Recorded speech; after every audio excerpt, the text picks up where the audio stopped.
అసలు మీరు ఈ స్టిచ్చింగ్ వర్క్‌ని ఎందుకు ఎంచుకున్నారు?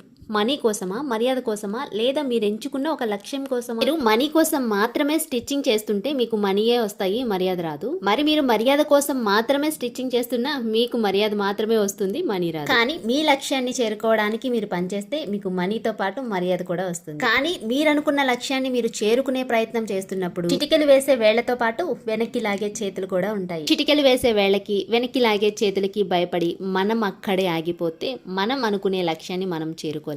మనం అనుకున్న లక్ష్యాన్ని మనం చేరే వరకు మన కాళ్ళ కింద ముళ్ళు మాత్రమే ఉంటాయి. నువ్వు అనుకున్నది సాధించిన తర్వాత ఆ ముళ్ళే పూలవుతాయి. ఆది బ్లౌజ్ లో నుంచి ఆర్మ్ హోల్ డౌన్ తెలుసుకోవాలి అంటే సైడ్ జాయింట్స్ వైపు ఫస్ట్ కుట్టుని ఈ విధంగా ఫోల్డ్ చేసుకొని కుట్టు వరకు కాకుండా ఖర్చు వరకు ఈ విధంగా ఒక మార్కింగ్ అనేది చేసుకోండి.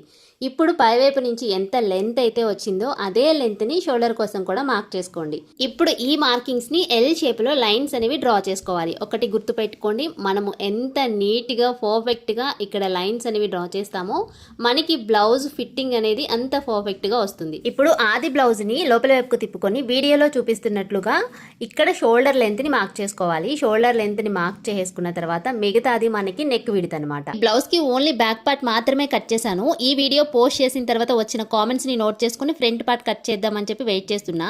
మీకు ఫ్రంట్ పార్ట్ కటింగ్ లో ఏమైనా డౌట్స్ ఉంటే మీరు కామెంట్ సెక్షన్లో కామెంట్ చేయండి. ఆ కామెంట్స్ అన్ని నోట్ చేసుకుని నెక్స్ట్ వీడియోలో ఫ్రంట్ పార్ట్ కటింగ్ బిగినర్స్ కోసం కొన్ని టిప్స్ అండ్ ట్రిక్స్ షేర్ చేస్తూ వీడియో పోస్ట్ చేస్తా. ఖచ్చితంగా కామెంట్ సెక్షన్లో మాత్రం కామెంట్ చేయండి. నోట్ చేసుకుని వెంటనే వీడియో పోస్ట్ చేస్తా.